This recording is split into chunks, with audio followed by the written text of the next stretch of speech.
신약 성경 9쪽 마태복음 7장 7절부터 12절까지의 말씀을 봉독하겠습니다. 구하라 그리하면 너희에게 주실 것이요 찾으라 그리하면 찾아낼 것이요 문을 두드리라 그리하면 너희에게 열릴 것이니 구하는 이마다 받을 것이요 찾는 이는 찾아낼 것이요 두드리는 이에게는 열릴 것이니라. 너희 중에 누가 아들이 떡을 달라 하는데 돌을 주며 생선을 달라 하는데 뱀을 줄 사람이 있겠느냐. 너희가 악한 자라도 좋은 것으로 자식에게 줄 줄 알거든 하물며 하늘에 계신 너희 아버지께서 구하는 자에게 좋은 것으로 주시지 않겠느냐. 그러므로 무엇이든지 남에게 대접을 받고자 하는 대로 너희도 남을 대접하라. 이것이 율법이요 선지자니라. 오늘 본문의 말씀은 참으로 기이합니다. 구하라, 찾으라, 문을 두드리라.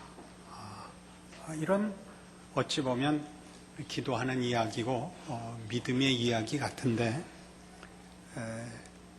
이런 신앙적인 어떤 행위들 또는 당연시해야 되는 실천들이 관계에 관한 것이라 이렇게 결론으로 끌고 가고 있기 때문에 그렇습니다. 우리는 기도해야 된다, 요청해야 된다, 간절히 찾아야 된다, 이런 실천적인 측면에서 본문을 해석해서는 안 된다는 예수님의 말씀을 듣고 있는 것입니다. 결론에 보는 바와 같이 12절에 있는 대로 그러므로 무엇이든지 남에게 대접을 받고자 하는 대로 너희도 남을 대접하라. 이것이 율법이요 선지자니라 그럽니다. 성경의 가장 중요한 내용이 대접을 받고 싶은 대로 남을 대접하라는 것입니다. 그러니까 하나님께서 우리에게 요구하는 모든 것들은 다시 말하면 우리가 어떻게 하나님을 믿고 하나님을 대접해야 되는가라는 얘기인데 그 대접을 요구하시는 하나님이 우리를 당신이 우리에게 요구하시는 것에 대하여 먼저 그렇게 우리를 대접하신다는 내용이라는 것입니다.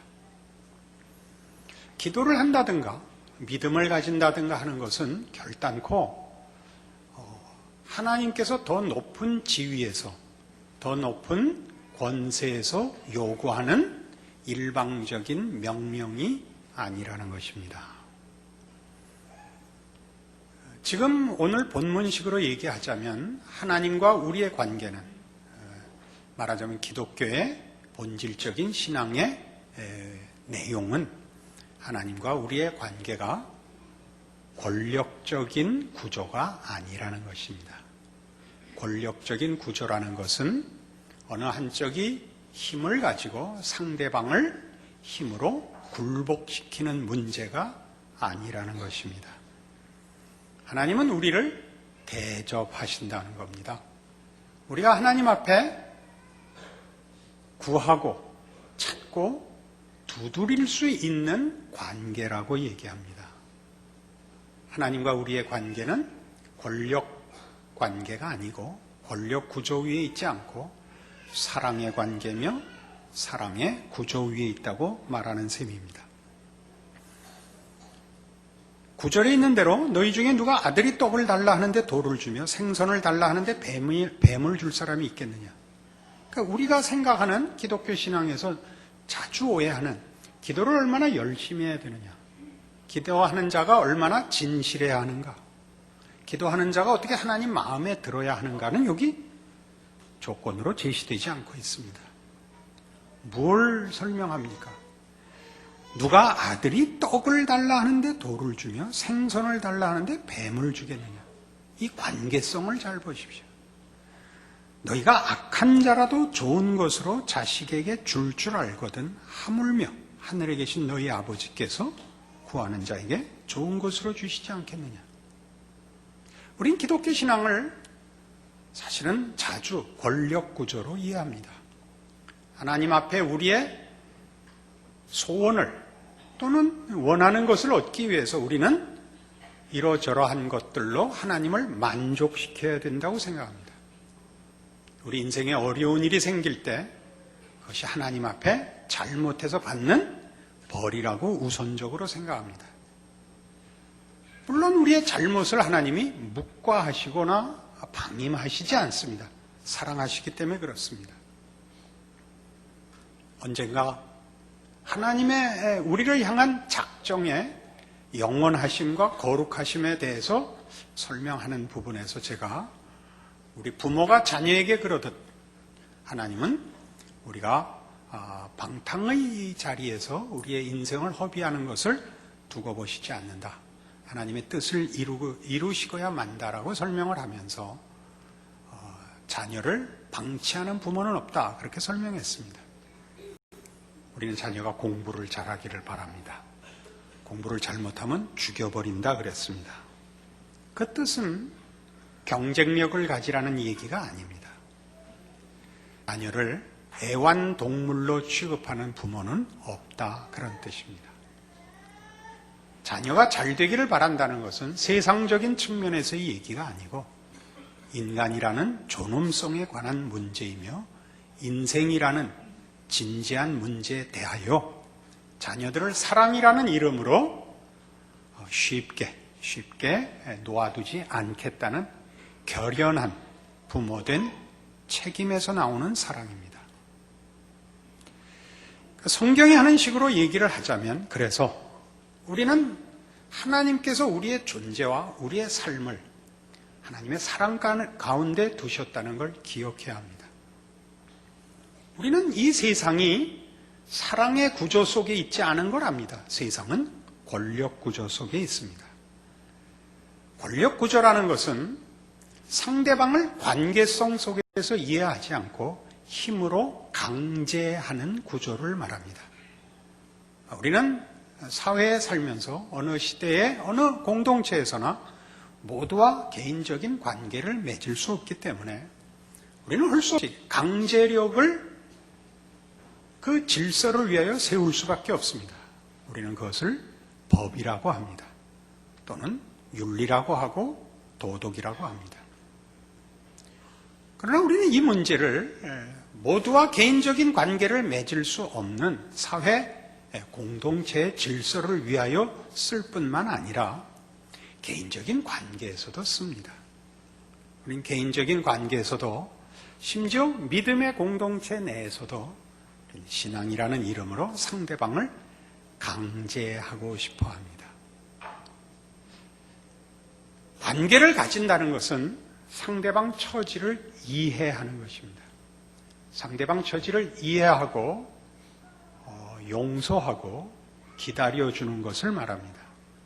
그리고 이것을 우리는 사랑이라고 얘기합니다.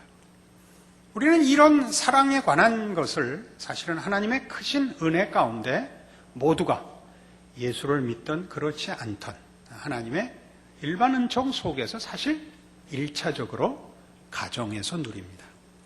부모와 자식이라는 것은 기독교 신앙을 떠나서도 그것이 사랑관계라는 것을 모든 부모와 자식들이 압니다. 그것은 일종의 본능이고 하나님이 허락하신 크나큰 축복입니다. 우리는 자식을 이용하거나 자식이 부모를 이용하지 않습니다. 그것은 신앙 이전의 문제입니다. 물론 그 이해를 신앙 속에서 이해하는 것과 신앙 없이 이해하는 것은 큰 차이가 있습니다. 왜냐하면 세상에서의 사랑은 곧잘 권력으로 바뀝니다. 우리가 우리 자녀들을 윽박 지를 때 사랑이라는 이름을 겁니다. 너를 위해서 하는 소리다 라고 윽박 지르는데 물론 사랑하는 것입니다.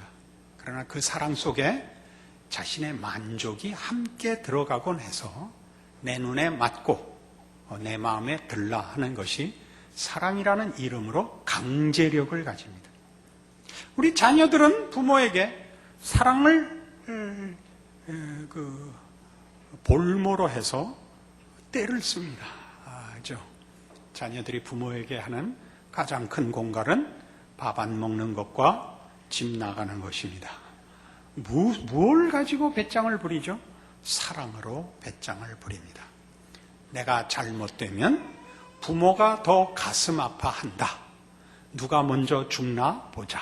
이게 자녀들이 공갈을 칠 수 있는 근거입니다. 근데 이것들은 다 지금 보시는 바와 같이 사랑임에도 불구하고 기독교 신앙 안에서 이해되지 못하면 사랑도 권력이 되어 부모도 자녀에게, 자녀도 부모에게 자신의 고집을 관철시키기 위한 권력으로 작용하는 것을 봅니다. 그런 차원에서 기독교 신앙이 갖는 가장 놀라운 설명과 답은 이겁니다.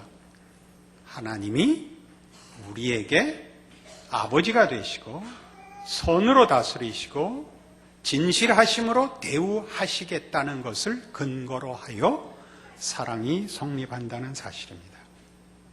우리는 우리의 자녀를 사랑하여 우리는 방치할 수 없을 때가 있고 그냥 넘어갈 수 없을 때가 물론 있습니다. 그러나 우리는 우리의 욕심의 만족까지는 밀지 못합니다.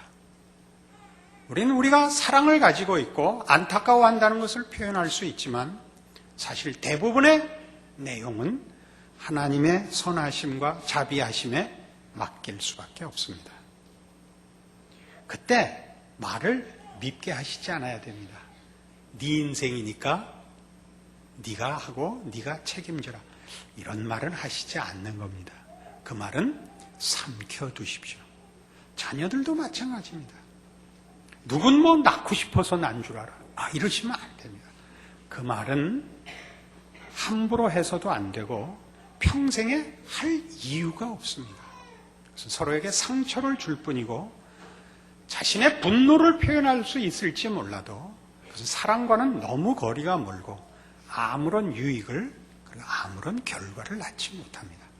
그러나 따지고 보면 우리가 서로 이 말을 얼마나 자주 하는가 보십시오. 부모는 자녀에게 넌 누구를 닮았냐? 그런 무식한 불평을 하고 누구 닮았겠어요? 생각해보면 알죠. 자녀는 부모에게 왜 날 낳았느냐고 말합니다. 따지고 보면 이 불평은 그대로 하나님을 향하고 있는 것입니다. 하나님은 왜 저런 애를 낳게 하셨습니까? 하나님은 왜 저런 부모를 만나게 하셨습니까?에 변명할 여지 없는 불평입니다. 그렇지 않습니다. 사랑은 말이죠. 하나님이 나를 어떻게 대우하시는가, 그분이 누구신가에 근거하여 성립되고 있습니다. 그 사랑은 다만 감정이며 열심이며 소원일 뿐만 아니라 하나님을 믿는 믿음 위에 서는 것입니다. 하나님의 자비하심, 전능하심, 지혜로우심, 선하심을 믿는 것입니다. 우리는 우리의 자녀에게 더 넉넉한 마음을 가져야 됩니다. 우리 자녀들은 부모에 대하여 보다도 깊은 믿음을 가져야 합니다. 왜냐하면 그 배후에 하나님이 있기 때문입니다. 우리 부모의 사랑 배후에 하나님이 있고 우리 자녀를 향한 우리의 소원의 배후에 하나님이 있다는 걸 믿어야 됩니다. 그러나 서두에 말씀드린 대로 우리가 사는 세상의 권력 구조가 우리로 하여금 이 참된 사랑을 주고받는 일을, 훈련하는 일을, 실천하는 일을 늘 시험합니다. 이 사회는 법이라든가 도덕이라든가 계급이라든가 지식이라든가 하는 것들로 통제되고 강요하는 세상입니다. 우린 거기 길들여져 있습니다. 우린 쉽게 이런 기도를 하죠. 우리나라 대통령이 예수 잘 믿는 사람이 되게 해 주십시오. 그건 정당한 기도입니다. 그러나 내가 질 책임을 정치가에게 떠넘기고 정치를 잘하면 하나님이 없어도 되는 세상을 바라고 있는 것일 수 있습니다. 여기가 무섭습니다. 우리는 같은 믿음의 공동체 내에서도 이 실수를 합니다. 예수를 믿는 신앙 공동체 내에서 제일 많은 불평은 사랑이 없다는 것입니다. 어느 교회나 가지는 공통된 불평은 사랑이 없다는 것입니다. 사랑은 뭘까요? 눈물이 그렁그렁 해가지고 이빨 벌리고 이렇게 넋이 나간 것이 사랑이라고 생각하십니까? 그렇지 않습니다. 사랑은 현실의 어려움과 갈등과 불안과 두려움 속에서 하나님의 위대하심을 믿고 견디는 것입니다. 뭘 견디죠? 지금의 불안을 견디는 것입니다. 지금 내가 경험하는 현실이 끝이 아니다라고 하나님의 선하심을 믿고 현실의 두려움을, 불안을, 갈등을 감내하는 것입니다. 자폭하지 않고 외면하지 않는 것입니다. 많은 이들이 그런 불평과 소원을 호소하곤 합니다. 교회가 좀 더 이러이러했으면 좋겠다. 교회가 좀 더 이러이러했으면 좋겠다. 라는 요청을 합니다. 그거는 진심과 충심에서 나온 것임을 물론합니다. 그러나 우리가 그런 요청들 속에 뭐가 늘 빠지느냐 하면 교회가 조직이 잘 되고 직분자들이 진실하여 나는 가만히 있어도 되는 교회를 바라는 것이라면 그건 하나님이 허락지 않으십니다. 왜냐하면 하나님은 어떤 교회를, 어떤 사회를, 어떤 나라를 복주시려고 예수를 보내신 것이 아닙니다. 예수 안에서 개인의 영혼과 그의 인생을 부르고 있습니다. 멋진 사회, 멋진 나라를 만들어서 내가 아무 생각, 고민, 책임 없이 늘 행복하게 사는 것을 꿈꾸는 것은 예수 그리스도께서 오신 이유를 망각하는 것입니다. 하나님은 우리를 사랑하시지만 우리라고 아무 생각 없이 살고 생각 없는 존재가 되기를 원치 않으셨습니다. 우리 안에서 하나님 없이 살려는 현실적이고 세속적인 타협을 뿌리를 뽑기 위하여 예수를 보내셨습니다. 예수 안에서 하나님을 만나야만 얻어지는 생명과 진리와 하나님을 아는 지식과 그의 보호와 은혜를 구하는 하나님의 사랑을 받고 사는 자로 목적하고 계십니다. 에베소서 3장에는 이렇게 표현되어 있습니다. 312페이지 신약성경 에베소서 3장 14절입니다. 이러므로 내가 하늘과 땅에 있는 각 족속에게 이름을 주신 아버지 앞에 무릎을 꿇고 비노니 그의 영광의 풍성함을 따라 그의 성령으로 말미암아 너희 속사람을 능력으로 강건하게 하시오며 믿음으로 말미암아 그리스도께서 너희 마음에 계시게 하옵시고 너희가 사랑 가운데서 뿌리가 박히고 터가 굳어져서 능히 모든 성도와 함께 지식에 넘치는 그리스도의 사랑을 알고 그 너비와 길이와 높이와 깊이가 어떠함을 깨달아 하나님의 모든 충만하신 것으로 너희에게 충만하게 하시기를 구하노라. 하나님이 예수 안에서 목적하는 것은 우리 각 개인입니다. 각 개인의 인격이요, 그의 영혼이요, 하나님과의 관계입니다. 이 일은 우리가 알다시피 형통함 속에서는 잘 채워지지 않습니다. 우리의 한계를 확인하는 자리에서 훨씬 많이 채워집니다. 왜냐하면 그것은 다 하나님께 속한 것이기 때문입니다. 우리가 좋은 환경과 조건과 그런 배경 속에서 살게 되면 우리는 하나님 없이 사는 존재가 될 것입니다. 우리는 우리의 자녀를 기르면서도 고민하고 괴로워하고 좋은 부모 밑에서 크는 자녀들도 불만스러워하며 큽니다. 부모는 자녀의 영혼을 다 책임지지 못합니다. 세상의 것으로 남보다 더 많이 지원할 수는 있을 것입니다.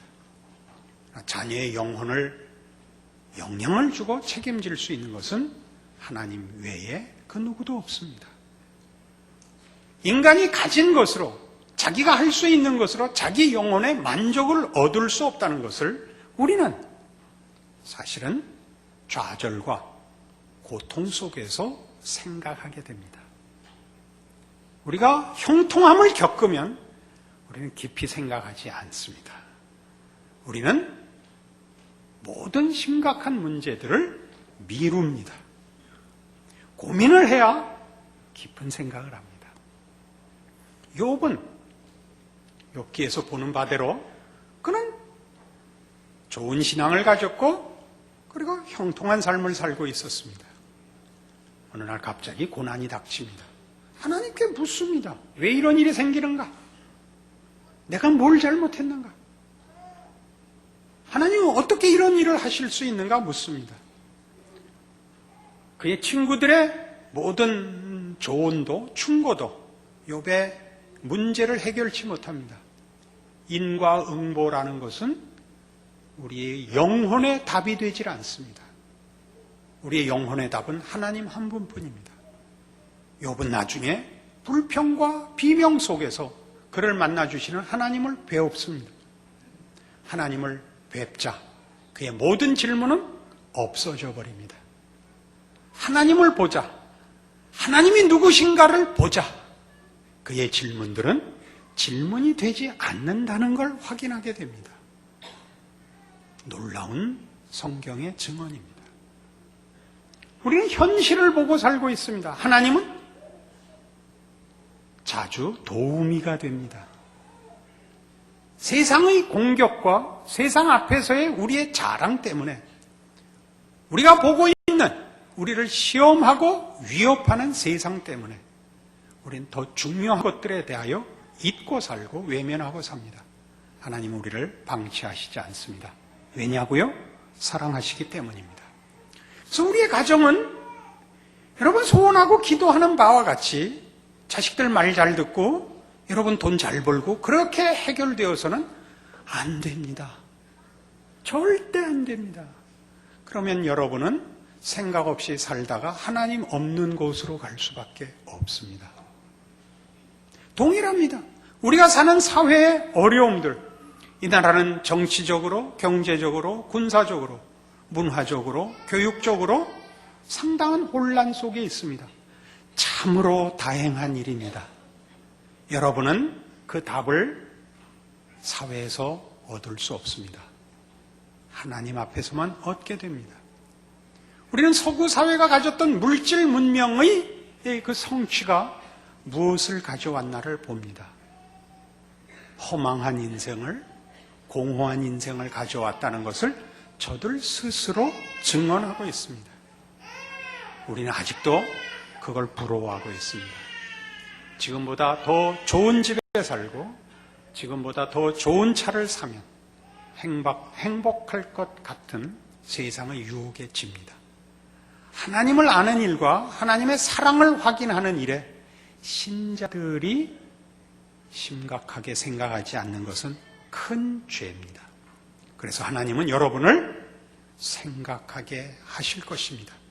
그것은 하나님의 사랑입니다. 그래서 20절에 이렇게 나옵니다. 우리 가운데서 역사하시는 능력대로 우리가 구하거나 생각하는 모든 것에 더 넘치도록 능히 하실 이라고 얘기합니다. 우리가 구하는 것보다 더한 것이 뭘까요? 우리는 오늘 하루를 살아가는 세상적 조건을 구하고 있을지 모르지만 하나님은 그것만을 답하고 우리에 대한 사랑을 중단하시지 않을 것입니다. 더 깊은 자리까지 답하실 것입니다. 그래서 우리 인생은 고통스러울 수 있습니다. 교회 안에서와 그리스도 예수 안에서 영광이 대대로 영원무궁하기를 원하노라. 아멘. 이 아멘을 하실 수 있어야 됩니다. 그리하면 여러분이 지금 몸담고 있는 어떤 환경, 어떤 조건, 어떤 현실도 여러분을 손해케 하는 것은 없다는 걸 알게 됩니다. 여러분은 하나님의 사랑을 받는 자녀입니다. 그 아들을 내어주신 영혼입니다. 예수 그리스도 안에 있는 하나님의 사랑에서 여러분을 끊을 자 없으며 여러분을 향한 하나님의 열심과 능력을 방해할 것이 없고 여러분에게 약속하시고 하나님 되시는 그의 신실하심과 선하심을 약화시키고 타협시키고 양보케 할 그 무엇도 없습니다. 이것이 신자들이 갖는 신앙이며 신자만이 가지는 자랑입니다. 이 믿음이, 이 자랑이 여러분의 삶의 모든 정황, 모든 경우에 한다는 것을 아는 그 믿음으로 이 말씀을 지키고 사는 복된 신자이기를 바랍니다. 기도하십시다. 하나님 아버지 은혜를 감사합니다. 하나님의 자녀로 산다는 것은 복된 인생을 사는 것이요, 승리할 존재가 된다는 뜻입니다. 그것은 하나님이 우리 하나님 되기로 작정하셨기 때문입니다. 우리는 우리 눈에 보이는 것으로 우리의 인생과 내용을 채우지 않도록 주의 말씀 앞에 겸허히 무릎 꿇는 믿음의 자세를 우리의 모든 삶에 적용해야 한다는 것 잊지 않아야 할 것입니다. 이 믿음 주셨으니 이 믿음 지키게 하옵소서, 실천하게 하옵소서, 누리게 하여 주시옵소서. 지금은 우리 주 예수 그리스도의 은혜와 하나님 아버지의 극진하신 사랑과 성령님의 교통하심이 하늘 하나님의 자녀로 사랑받고 사는 인생이라는 것 기억하고 믿음 안에서 충성을 약속하고 돌아가는 심령들 위해 영원토록 함께 있을지어다.